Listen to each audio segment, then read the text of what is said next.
This is A View from the Bunker. Now, here's Derek Gilbert. You hear a bump in the night, or at least you think you did, something that keeps you awake, something moving just at the corner of your eye until you look in that direction. What is going on? Who do you call to find out what exactly is going on? You call your friendly neighborhood PhD is what you do. Welcome to A View from the Bunker. I'm Derek Gilbert. Joining us for what's becoming an annual, it is an annual tradition here in the bunker. Even though we are on bunker number 5 now, as you can see, we are now in the barn. It is still a work in progress, as you can see by the unfinished space behind the screen there. But we're getting there. We're getting there. We're using it to work, and we are thankful to you for making it possible. A Build Barn Better update coming up after the break. But joining us now in what is now a tradition that goes back more than a decade, the author of Interview with the Giant, Ethno-Historical Notes on the Nephilim, and Senior Fellow of the Institute of Biblical Anthropology, our friendly neighborhood PhD, Dr. Judd Burton. Judd, this is our 11th, but we've done this every year since 2014. Yes. Which means we're getting old. We're getting older, yeah, exactly. As if the salt and pepper in my beard is not a reminder of that enough, then yes. But 10 years, yeah. I'll never forget the first time we had, I think the first time I was on your show, we talked about vampires and werewolves. And I think that was back around 2008. I think, and then we did a Halloween episode around 2010, but then starting in 2014, it became sort of an annual thing. Yep. That's right. You're right. So, well, you talk salt and pepper. I look at the pictures of the color of my beard when we moved out here to the Ozarks in 2015. It is completely changed, like the changing of the colors of the leaves on the trees here in the Ozarks at this time of year. So exactly. But that is perfectly all right. As is always the case here in the bunker, all of my good ideas are actually Sharon's. Credit where it's due. She's the one who suggested this. As I was thinking, okay, what are we going to do? Because we've discussed vampires, as you said. We've discussed werewolves. We discussed golems and Frankenstein and other things. And on the Iron and Myth series with our friends Brian Godawa and Doug Van Dorn, we talked about demons and ghosts and devils and other things. So what else is it? Sharon's like creepy dolls. Like, okay. And as we're discussing this, a new film just out for the Halloween season is kind of a new artificial intelligence enhanced take on this with Megan as an AI doll protecting a little girl, perhaps a little too well. But we can run this back through all kinds of films like the Chucky series or Child's Play series featuring Chucky, the evil doll. The little Stephen King thing with the little monkey that claps his cymbals and never goes away. But this is actually an idea or a concept that goes much farther in history than just the Hollywood era. Mm-hmm. Quite so. Really, the fashioning of icons and figurines and images is really kind of what if we're looking for an ancient anchor for that subject of creepy dolls. Its origins are prehistoric. In fact, that's probably where we should start, is sort of in the context of idolatry, because that is essentially kind of where the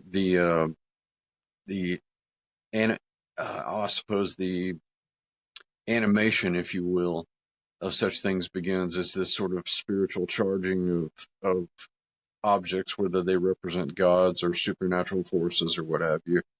A lot of that, of course, is coming in the wake of large-scale animistic religion, where people believed that their gods weren't necessarily anthropomorphic or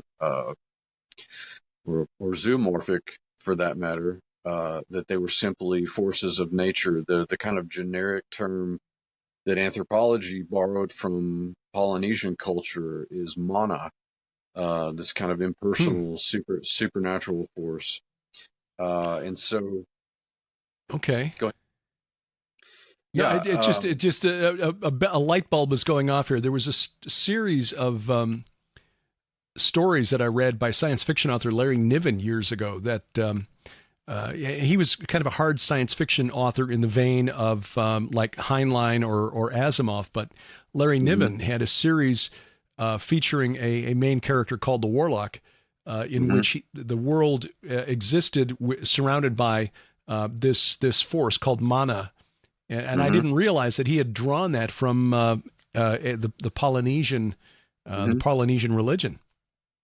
Yeah, it's sort of like shaman. The word shaman, that's a Siberian word, but it's become a generic term for those sorts of religious professionals, in the same way that mana has sort of become a word for this impersonal supernatural force in anthropological circles, or general humanities, social sciences sorts of things.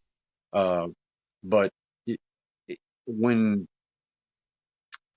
scholars would probably argue that when people began to conceptualize their gods as human or zoomorphic, is when we start to see these kinds of figurines and statuary start to show up in the archaeological record. But if we're looking at it through the biblical lens, then it's more likely that it's after contact with such beings, these fallen celestial beings, that they begin to render these kinds of icons. Now, one of the earliest of them is the classic Venus of Willendorf, which was first recovered from a site in Austria, and it's, I say, iconic, not to be ironic or poetic, but this is the classic mother goddess figurine, with she's clearly pregnant. Her breasts are enlarged. They're typically headless, but these are amongst not the earliest anthropomorphic renderings, because we have pictographs and petroglyphs and cave art, things like that are older. Most of the Venus of Willendorf figurines date on the early end. Some people would date it for about 40,000 years ago, anywhere between 40,000 and 25,000 years ago. It's kind of the window that you're going to find them in, towards the kind of the closing of the Paleolithic era. But she represented the sort of ultimate or ideal divine feminine. Clearly, there are these fertility ideas that are sort of engendered in the figurines. But what's interesting about them is the breadth of territory that you find them across. You find them all across Europe. They've even been found in the Middle East, parts of the Asian continent. So their distribution is pretty widespread. So this idea is pretty pervasive early on in the sort of the germinating seeds of polytheism, about the divine feminine and the divine masculine. And since the rearing of crops and the cycle of death and rebirth, it was all tied up in that, and the human cycles of fertility, animal cycles of fertility, all of that is sort of tied up in this imagery, and provides a window into the earliest objects rendered into human form with supernatural significance. So all of those ideas that previous millennia generations had held about animism take on a new form. And I would argue, and I think that a lot of people in our circles would argue and agree with, is that this comes in the wake of contact with these fallen supernatural entities who are revealing, gradually elements of the transdimensional and the supernatural, if you will. But I So think they come to Earth and they start really, interacting with they come to Earth, start interacting with us humans, and encourage then the use of these avatars, if you will, little clay mhm, avatars to mhm. represent them, to give them locality when they're performing whatever rituals they've been encouraged to perform for the fertility of the crops, the fertility of the family, and so on. Yes, yes, and that locality is very interesting because that is another corruption. When a demonic corruption, when um, by way of contrast, when we become believers, when we accept Jesus Christ, um, we become sacred space. Our bodies are again and again, referred to as temples after that because God dwells in us. We become sacred space. Well, that is sort of turned on its head, very much in line with the stratagems of the demonic.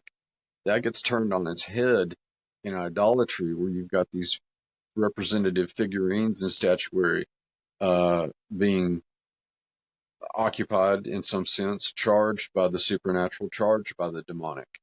Um, so there's another classic example, and one that had to have been initiated early on in the early phases of this contact, because it's a tradition that not only becomes more widespread, but it continues throughout time. And in the wake of things like the Venus of Willendorf, of course, you have all kinds of male and female representations of the divine and the semi-divine. So our first creepy dolls are really Paleolithic in nature, and they become more ornate and in some cases abstract, and in some cases, with regard to the human form, quite realistic. But their underpinnings all stem from this root and this contact between these fallen entities and humanity. There, there's a type of creepy doll, if you want to call them that, that have been found in and around ancient Uruk and ancient Eridu, which Mm-hmm. was remembered by the Sumerians as the first city where kingship was first lowered down from heaven. In fact, I just discussed that with Doug Petrovich here a couple of weeks ago. Yes. Mm-hmm. The Ophidian figurines, or the reptilian, or Serpent-like. the Mm-hmm. right. They're clearly bipedal, and Mm-hmm. they're doing things that you would typically associate with mammals, like a mother nursing an infant. But they are clearly, again, Mm-hmm. scholars call them Ophidian, which means snake-like. But Mm-hmm. what I mean, if say the Venus of Willendorf was inspired by these supernatural entities, the Elohim or Watcher class entities that came down and commingled with humanity, Mm-hmm. what inspired those? Well, that's my point exactly. Is you look at these serpentine figures from, and I believe the stratigraphy is Ubaid level, the Yes, very exactly. oldest levels of places like Eridu and Uruk. Um, so that puts us in the middle and the late Neolithic period. So Hmm. these are very ancient, very archaic things. They represent contact. I would argue post flood, but still early on in the in the historical timeline, or at least the late prehistorical time. But looking at this through the lens of the Bible, um, people are going to pick up on that there are seraphimic qualities Ah, to these serpentine figures out of these Ubaid levels in Mesopotamia. Um, so, yeah, what did they look like indeed? And I think that there's a clue to that when you run it back through the biblical material, and the of course the accompanying apocryphal material as well, where we find commentary on these kinds of entities, that their skin is iridescent and almost like a reptile. So yeah, I would fall on the side of categorizing those as some sort of fallen seraphim. That's very interesting, and I agree with you. As the late Dr. Michael Heiser pointed out, there are a couple of places in the Old Testament where the word Nakash, usually translated serpent, but most famously the serpent in Genesis chapter 3, which was clearly not a talking snake. Mm-hmm. Nakash used interchangeably with seraph, the singular form of seraphim. So Nakashim, seraphim, the flying fiery serpents encountered by the Israelites in the desert when they rebelled and, caused Moses to have to put up the bronze serpent on the pole. So yeah, I like that word seraphic. I'm going to borrow that. There were some strange things that they ran into in that section of Exodus, isn't there? There is, and there's an interesting prophecy, if I remember correctly now, and I want to say Isaiah 14, toward the end of that chapter, that seems to suggest, and I may be thinking of the wrong chapter, but let's see. Rejoice not, O Philistia, which is rather timely given what's happening between Israel and Hamas as we're recording this. Rejoice not, O Philistia, all of you, that the rod that struck you is broken from the serpent. For from the serpent's root will come forth an adder, and its fruit will be a flying fiery serpent. I don't know that that's... Yeah, there you go. This was the year that King Ahaz died in Judah, so this I'm not suggesting necessarily now that this is prophetic and about to be fulfilled in Israel, but just pointing to that area in the south of Israel, the Negev, where they encountered these entities. There seems to be, because I know there's another verse, and I'll have to find it. I wish I'd known we were going here because I'd had it right at hand. But something about that area in the south that connects to these serpentine beings. I will probably search for it again as you're talking here. Well, and there may be, the Amalekites ambushed them in that same region in the Negev, sort of before they come into Canaan, and the Amalekites are. Interesting linguistically when you tear down the name, because it contains the LK, the transliterated English LK morpheme, that second syllable, or what is it, a third syllable, is the same one that you find in the Aluka, which is another of the vampires that's referenced in Proverbs chapter 30. It's usually translated as leechworm, but there is a camp of scholars that contend that it's related to a vampire-like creature. And literally the name Amalek, the Amalekites, it means the blood drinkers or the blood lickers. And this initial contact doesn't go so well. And Moses, as you'll recall, sets up an altar. He's directed by Yahweh to set up this altar. And Yahweh tells them, you need to hunt these people down. You're basically, I'm paraphrasing, but you're going to be, this is Deuteronomy chapter 25. Basically, you're going to be in a kind of ever war with these people, but you need to blot out their memory. Because, of course, they continue to fight the Amalekites for some time after that, even in the occupation. But it's interesting that there's some later Jewish commentaries that say that the Aluka, there's interesting linguistic relation here, but the Aluka is also a shapeshifter. So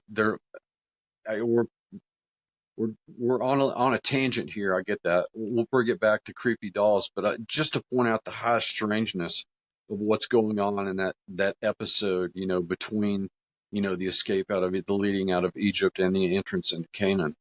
Right. And I found that verse that I was thinking of. It is Isaiah, but it's Isaiah chapter 30, verse 6, an oracle on the beasts of the Negev, and that word translated beast is behemoth, behemoth. A behemoth. Yeah. Through a land of trouble and anguish, from where come the lioness and the lion, the adder and the flying fiery serpent. And that is the me'opep, which means flying, but the fiery serpent is nakashim and seraphim. They carry their riches on the backs of donkeys and their treasures on the humps of camels to a people that cannot profit them. Egypt's help is worthless and empty. Therefore, I have called her Rahab, Leviathan, who sits still. So you've got Leviathan, Behemoth, and the flying fiery serpent in that reference in Isaiah 30, verse 6, which is very, very bizarre. And let me take this route through back to the creepy dolls. We had an opportunity to meet with an Israeli archaeologist, Dr. Mike Freakman. In fact, I shared an image of you, a picture that he'd sent me just the other day as we checked in to make sure he was okay in the early days of the fighting and the war. And he sent back a picture of him. He's been called up in the reserves. So here you've got an archaeologist, probably 40 years old or close to it, who's now out there guarding a community, I presume, in the north. He didn't identify where he was, but anyway, as we spent a day with him in the Golan Heights, looking at Gilgal Rephaim and the serpent mound of Bashan, which is, as long as we're on the subject of serpent and serpentine creatures and worship, he pointed out that in that region, in the Chalcolithic, the Copper Age, which is at the end of the preceding the end of the Neolithic, just preceding the Bronze Age. On the Golan, they found representations of animals that appear to have been used in a sort of magical working, as though the spirit of the animal was in these little creatures, because they've got ibex and water buffalo, which used to inhabit the region between the Sea of Galilee and Mount Hermon in what was at the time the Hula Swamp or Hula Marsh. Yes. These things would be, apparently, we don't know for sure because this was in the era before the invention of writing, so we don't know exactly what they were used for, but it appears that they were used in some sort of apotropaic, if that's the correct word, apotropaic worship or ritual, where they would smash or stab, they would stab these figurines before they would go out to hunt. So it's like the animal is already dead. It just doesn't know it yet because the spirit of the animal is in this little figurine that I've created here. So that kind of gets us back to where we were with the spirit inside these representations of animals or humans. Absolutely. Yeah. And in the academic study of magic, there are two main categories.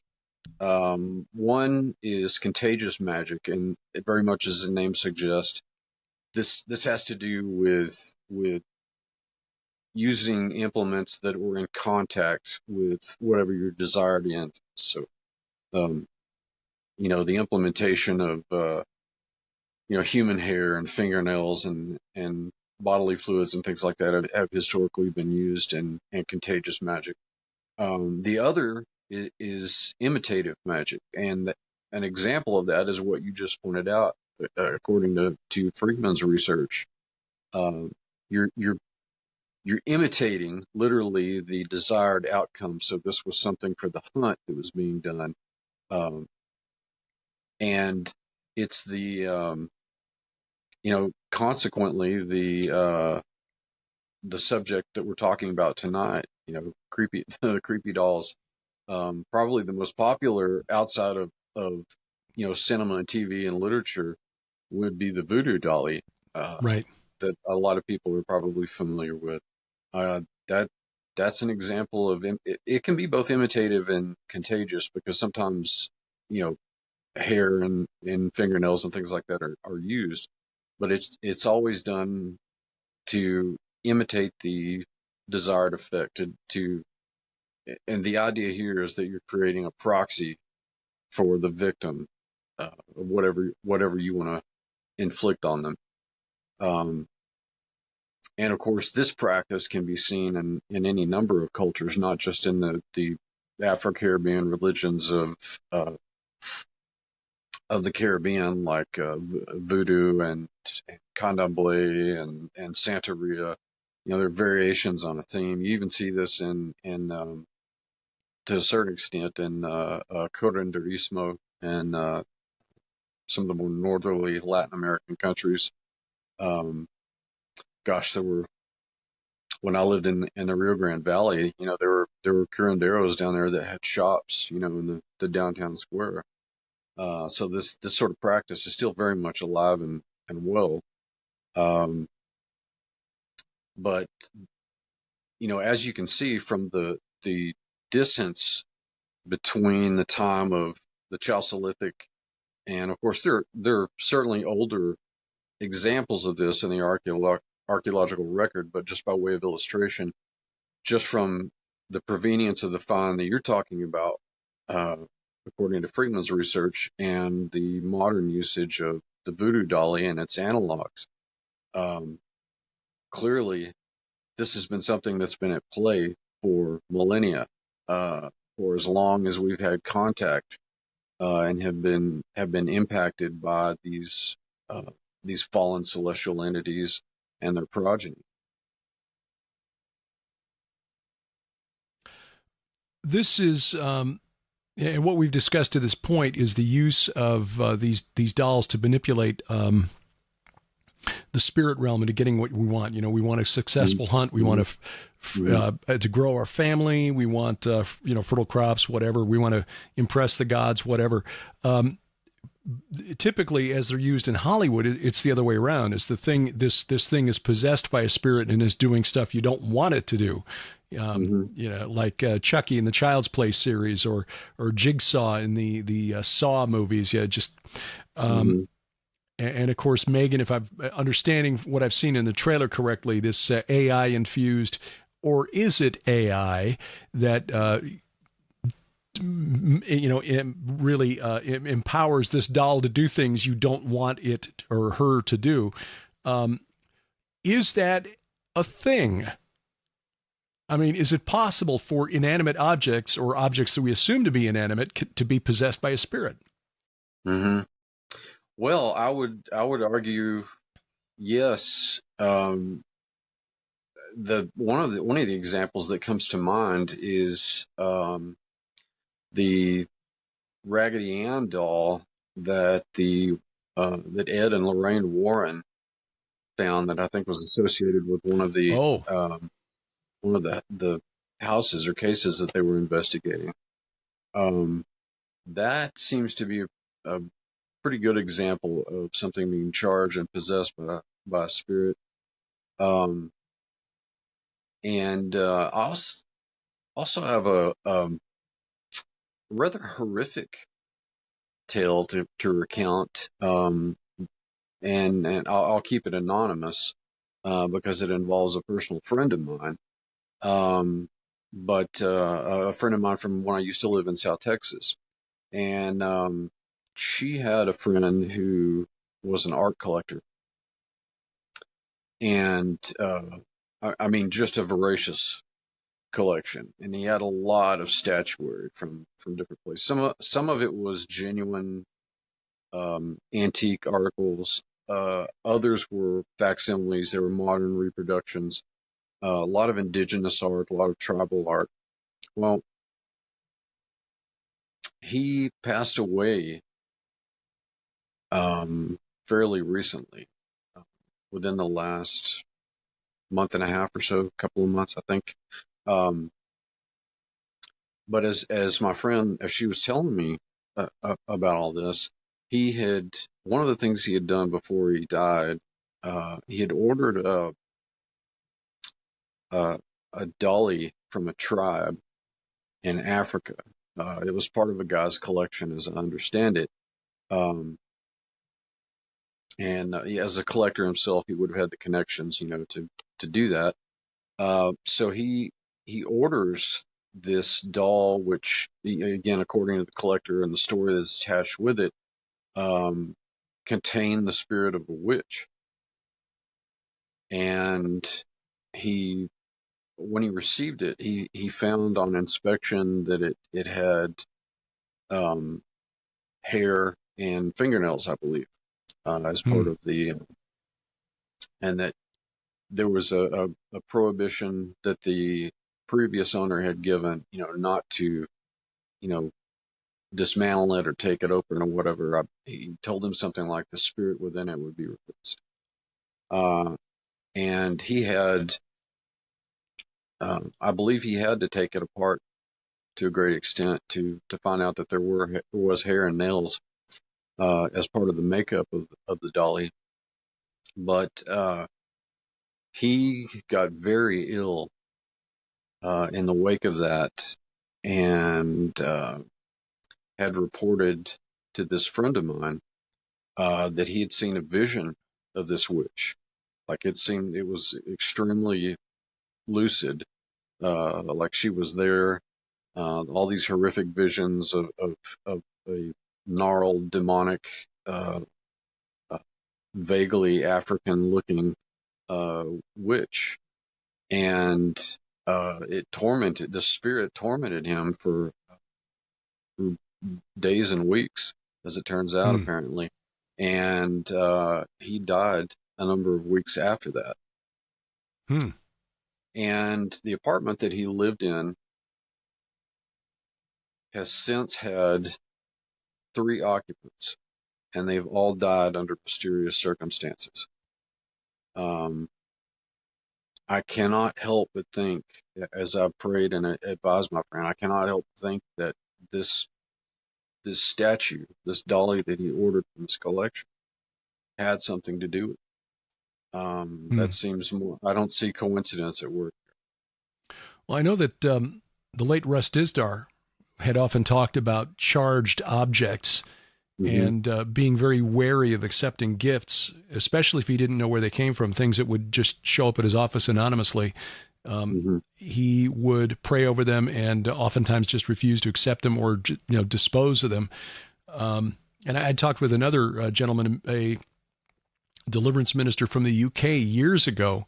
Michael Cummins was his name, who said that he bought all of his clothing. I think I mentioned this on a previous Iron and Myth program, mentioned that he bought all of his clothing at resale shops because you don't go into deliverance ministry to make a lot of money, but he made sure to pray over his clothing after he got it back from the shop, because he'd had a bad experience once with an illness that after he brought home some clothing, and finally after some prayer and fasting determined that there was something attached to one of those garments that he brought home.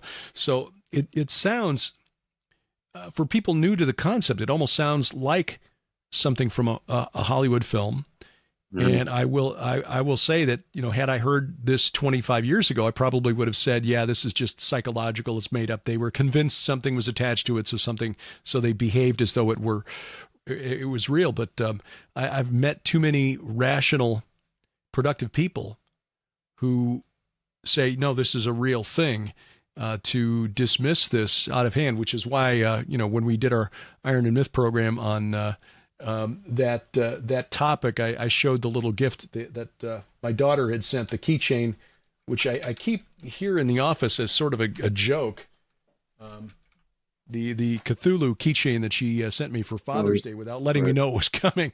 And so it showed up from an address I had no idea where it came from. And and I just interviewed Russ Dizdar.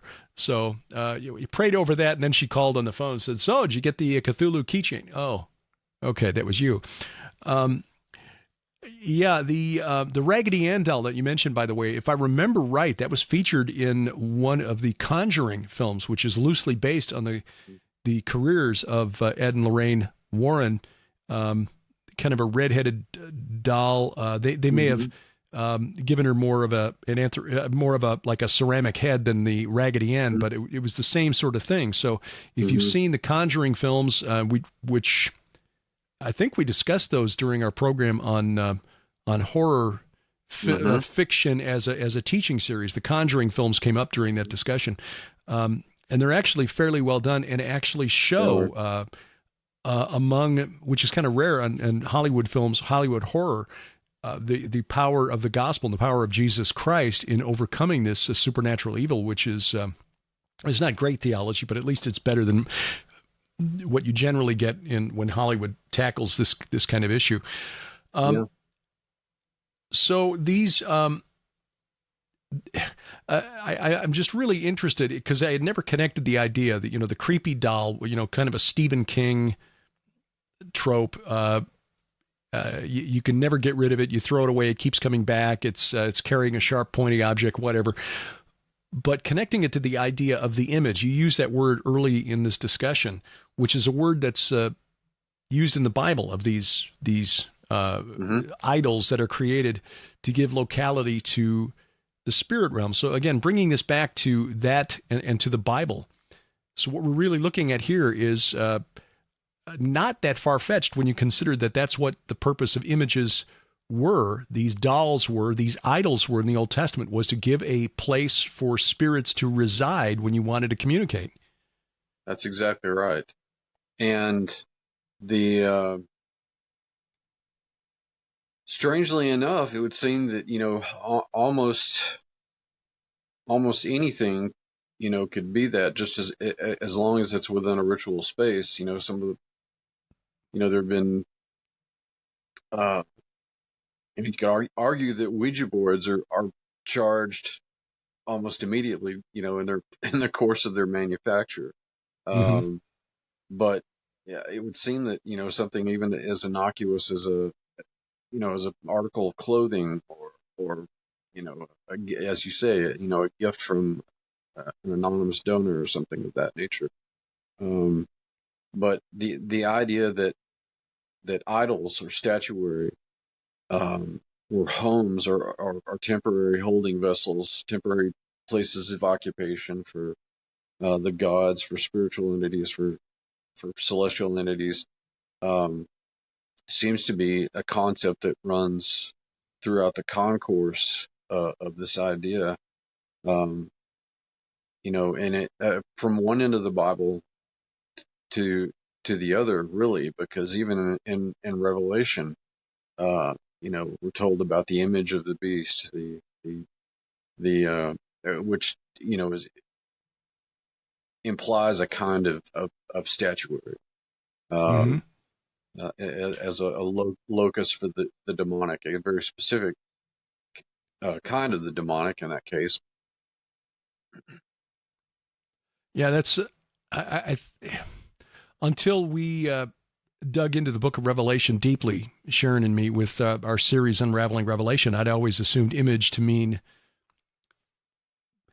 like a video or a photograph or something, not realizing that the word in the biblical context actually represents an idol, and then understanding that what that idol is. It's not a block where a block of carved wood or stone that you pretend has life to it. It's sort of a tuner or a radio receiver for the supernatural that gives locality to this entity. So yeah, when you're talking about the image of the beast, you're not talking about an AI looking at you through a screen. It may be some sort of 3D representation that is worshipped like a statue, or who knows? Maybe it is animated, an AI animated caricature of something. But that is more likely what is being described, and that is not all that far from what we're discussing here. The Hollywood horror trope of the creepy doll.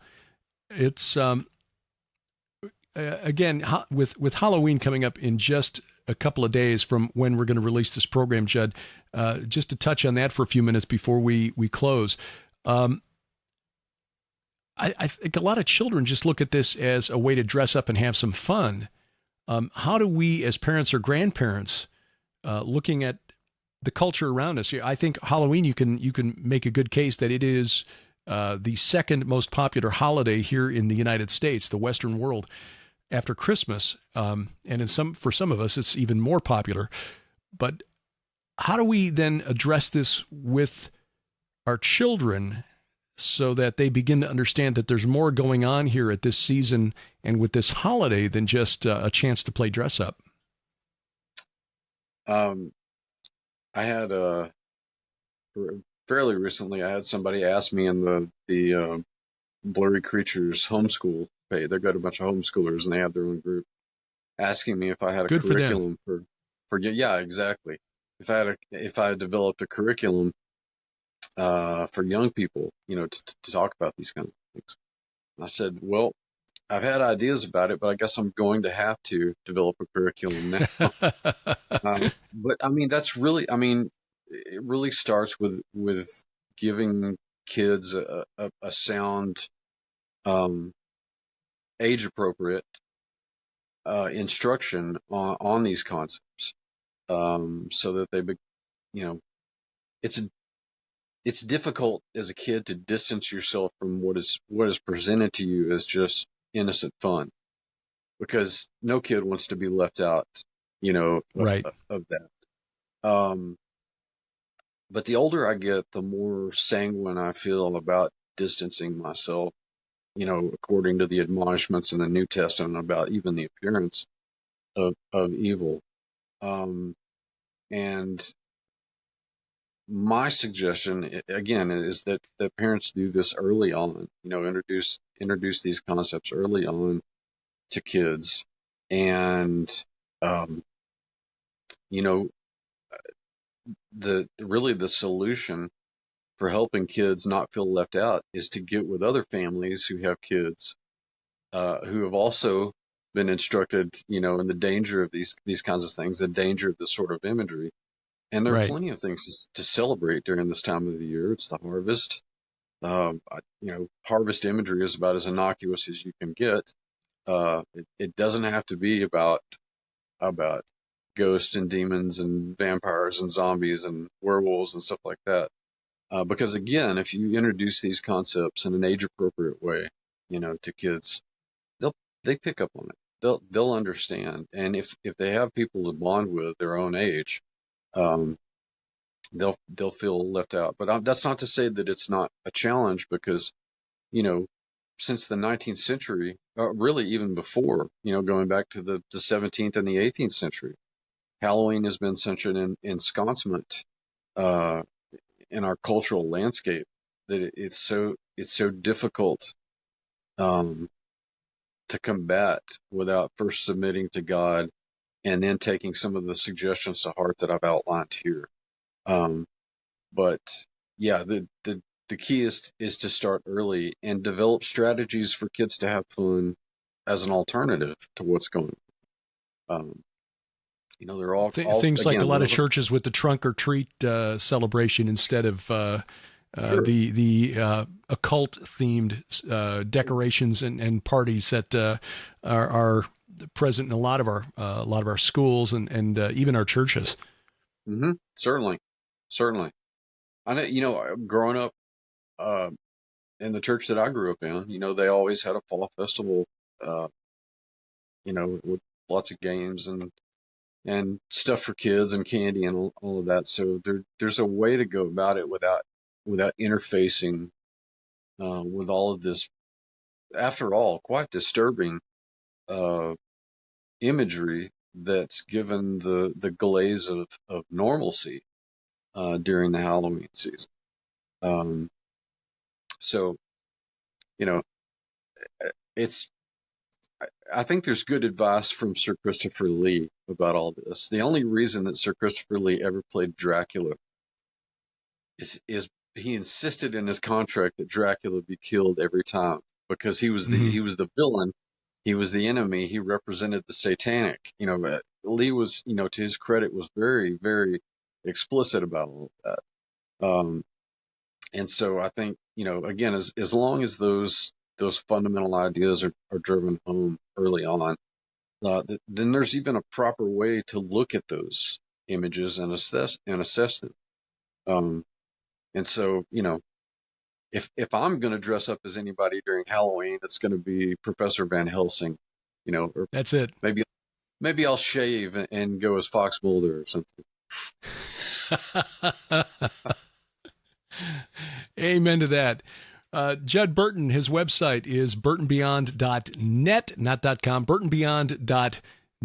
And we look forward to just a couple of weeks out coming back with our friends Doug Van Dorn and Brian Godawa for another edition of Iron and Myth. Judd, thanks for your time tonight, and hope you enjoy the season in an appropriate way, the Van Helsing way. That's right.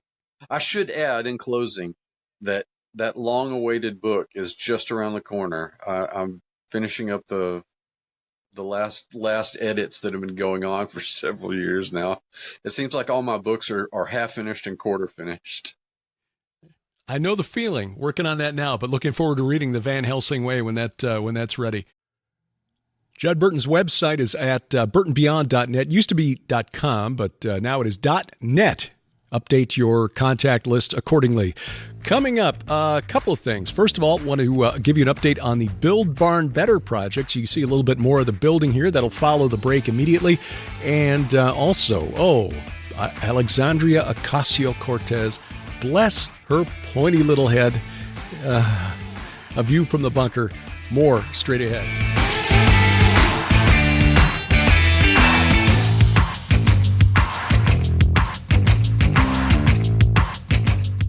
Everybody, believe it or not, this is October, and that means you get a brand new GHTV special offer. We're approaching Halloween, the time of year when the world around us is focused on ghosts and goblins and devils and demons. But they're real. They're real, and we'd like to give you good information about those entities with our October special.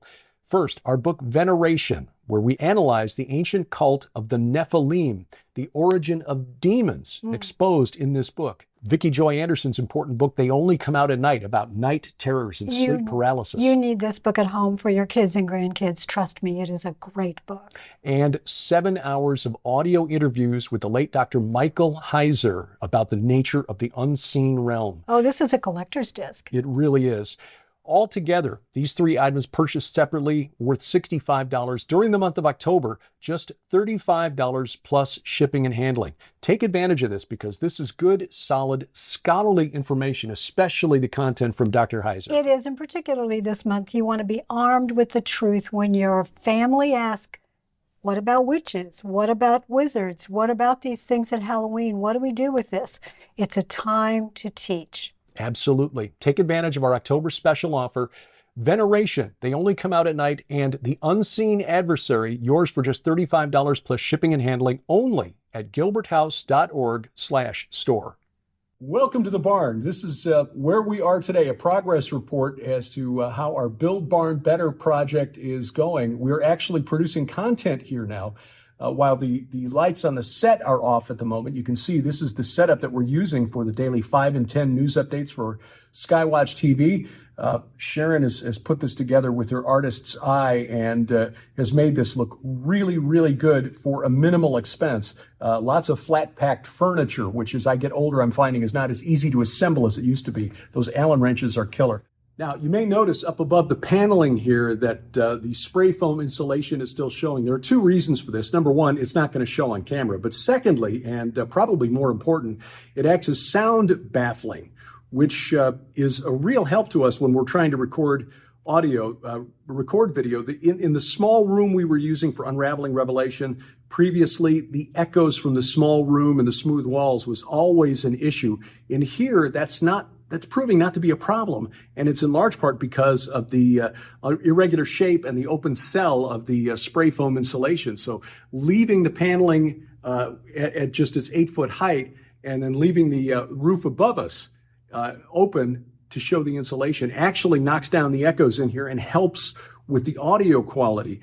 Here in the corner, we've got the 5 and 10, not the 5 and 10. This is the view from the bunker area, also the video editing area, where I work on the 5 and 10 daily updates, also our Unraveling Revelation programs, our travelogue.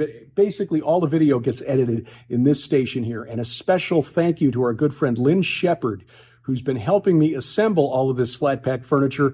Again, as I mentioned, not as easy to assemble once you get past a certain age. So that has been a real blessing. She has been a real blessing to us in helping us to put this together.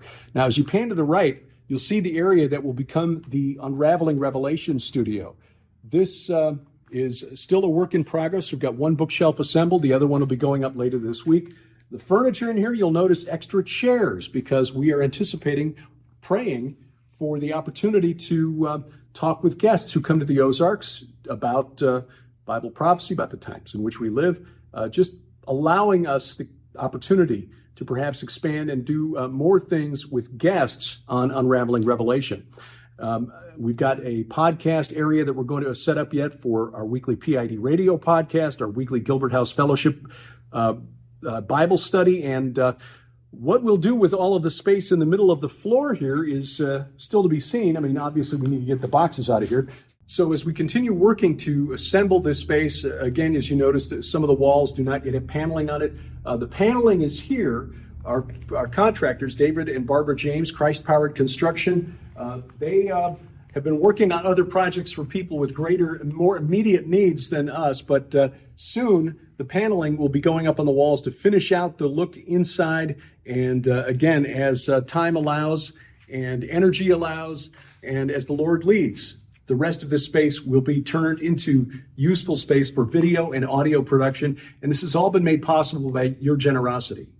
We would not have been able to do this without you. And so we want to say thank you. That's the reason for this update, just to show you the progress that we've made through your support of our project to build Barn better.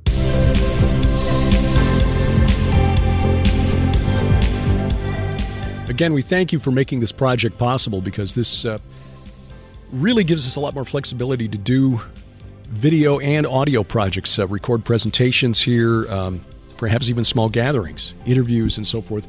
A view from the bunker will continue to come from this location, although we may dress the set a little bit behind me. Nothing too fancy, just enough to make it a little more interesting on the eye, I suppose. Unraveling Revelation will probably begin recording just the other side of that screen in sometime in November, I would imagine. And again, it is all because of your generosity that this is possible, and we truly, truly appreciate your support. Not to reiterate too much, but I want to make sure that if you're listening and not watching, that we remind you that the October special that we are offering, which is our book Veneration, Sharon's and mine, our deep dive into the Rephaim, Vicki Joy Anderson's book. They only come out at night on sleep paralysis, night terrors, and how to deal with that spiritual attack. That and the 7 hours of audio interviews with Dr. Michael Heiser, that $65 value, $35 plus shipping and handling, that's been extended through the month of November. And I'm sure it's all because of Vicki's book, which is excellent, highly recommended. And in fact, she's living in the area now, she and her dad. So we're going to have to get Vicki here into the barn and get some more interviews, more discussions with Vicki out there, because not only is she a brilliant writer, she's a fantastic researcher, and she's got some hands-on experience in dealing with these sorts of supernatural attacks. So some really valuable information, and we want to make that available to you, which is the whole reason for this space, to make it easier for us to get this stuff turned around. Well, you know, of course, that as of this recording, and I'm doing this a little early, recording this section of the interview on Tuesday, October 24th, because I'll be away the weekend. By the time you're watching this on Sunday the 29th, I should be back home from the Pitchfork and Hoe gathering in North Dakota, Valley City, North Dakota. First time I've been in North Dakota in 45 years. I pray that I'll be back by now. I'm looking at the forecast. Somebody sent me a note the other day and said, you're just in time for the 6 to 10 inches of snow. Excuse me? We've had snow here as late as April here in the Ozarks, but generally when you get snow in the Ozarks, it's 1 inch to 2 inches. We're more likely to get freezing rain and sleet than we are to get large amounts of snow. I grew up in Chicago during a period of time back in the 70s when we got a lot of snow. I remember the big snow in Chicago of 1967, but we haven't seen that kind of thing here in the Ozarks. A couple of times in the 8.5 years we've been here. So I am praying that between now and this weekend, that snow will shift off further north into Canada. Not that we wish anything bad on you, our neighbors to the north, just don't want to spend more time away from my wife than I've already agreed to. But anyway, as of this recording, the ongoing war between Israel and Hamas is in its, third week, basically. It is, by the time you see this, I'm almost certain that the ground war in Gaza will have begun. And that is certain to be a brutal and bloody affair. And I take no pleasure at all in saying that. one of the worst takes, and there have been a number of them. I mean, after the initial shock wore off, where I think all good people, all right-thinking people, condemned what Hamas did as an inexcusable act of terror, literally inhuman, because the God they serve is not the God of Abraham, Isaac, and Jacob. It is a God who is diametrically opposed to him, a God of death and the underworld. I believe that Allah is, in fact, Shemiyaza, or, if you prefer, the destroyer, Apollyon, Abaddon. I think that's who Allah is. Anyway, since then, progressives have bent themselves into knots trying to find a way to excuse what Hamas has done or to blame it on others. It's either Israel's fault, or in the case of Alexandria Ocasio-Cortez, it is the fault of American Christians. Seriously.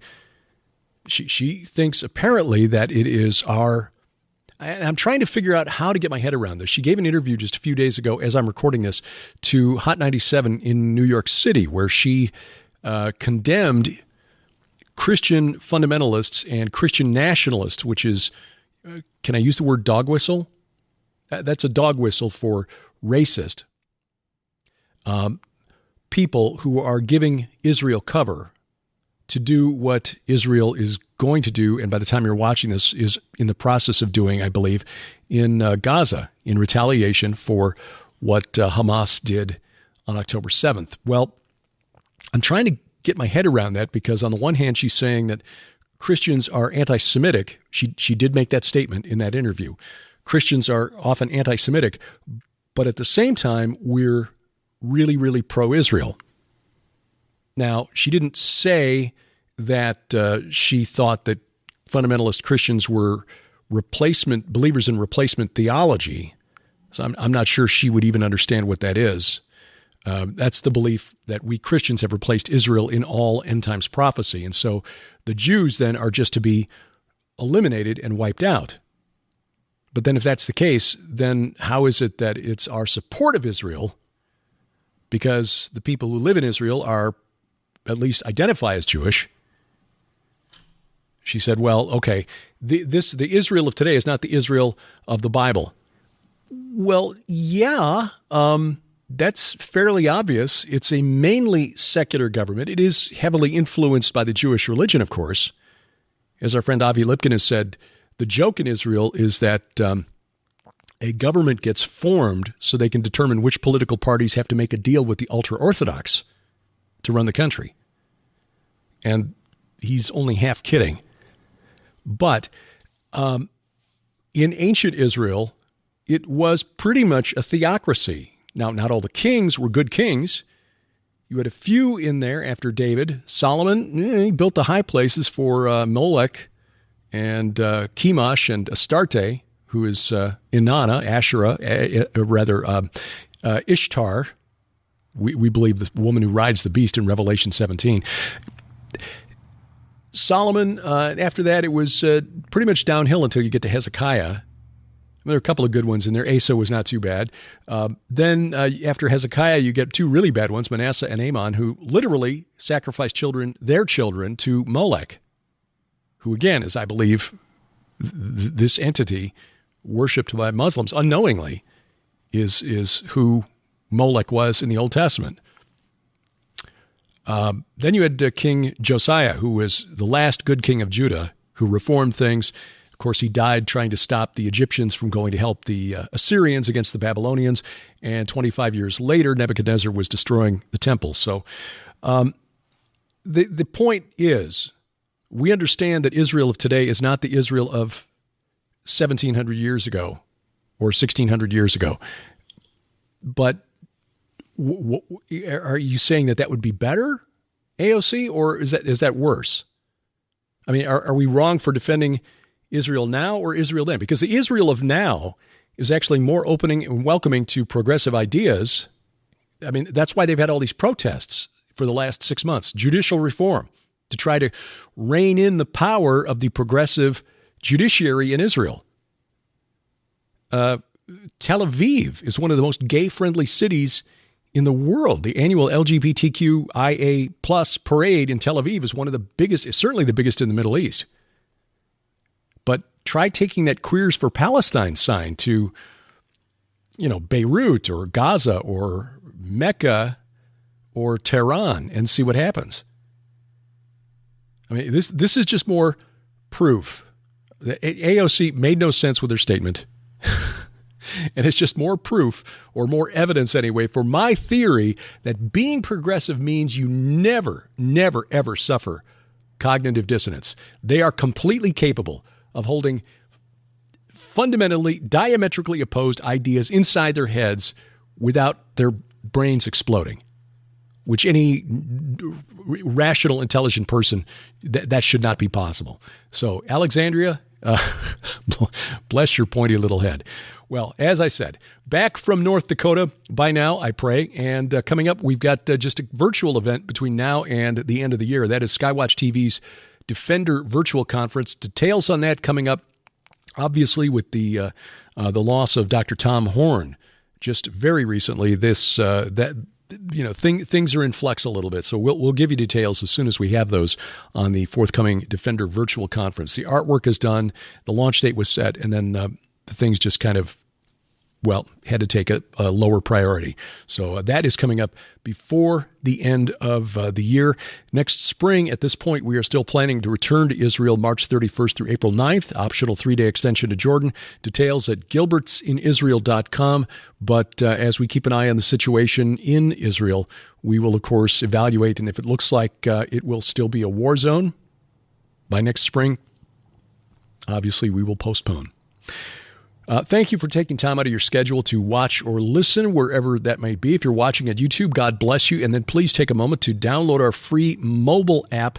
That guarantees we will never be canceled. There's likely will come a time, or I should say another time, when I say something that gets a strike or perhaps just yanked, this channel yanked altogether. If that should happen, if you have our app on your smartphone or tablet, you will continue to receive all of our content, as well as access to an audio Bible with multiple translations, a calendar of our upcoming events, and a group messaging app, a section within the app where you can communicate with like-minded believers, talk about these programs, exchange prayer requests, pray for one another, and so on. We've even got sections there, questions for Derek, questions for Sharon. If you want to throw something our way, we can try to answer. All of that is available on our app, iOS, Android, Amazon, Kindle Fire phones and tablets. It is free, and we've got links at our website, gilberthouse.org/app. Our announcer is the inimitable DC Good, and The View from the Bunker is a production of Gilbert House Ministries, released under Creative Commons Attribution, not commercial, no derivatives, 4.0 international license. We do this because we wrestle not against flesh and blood. I'm Derek Gilbert, and this is A View from the Bunker.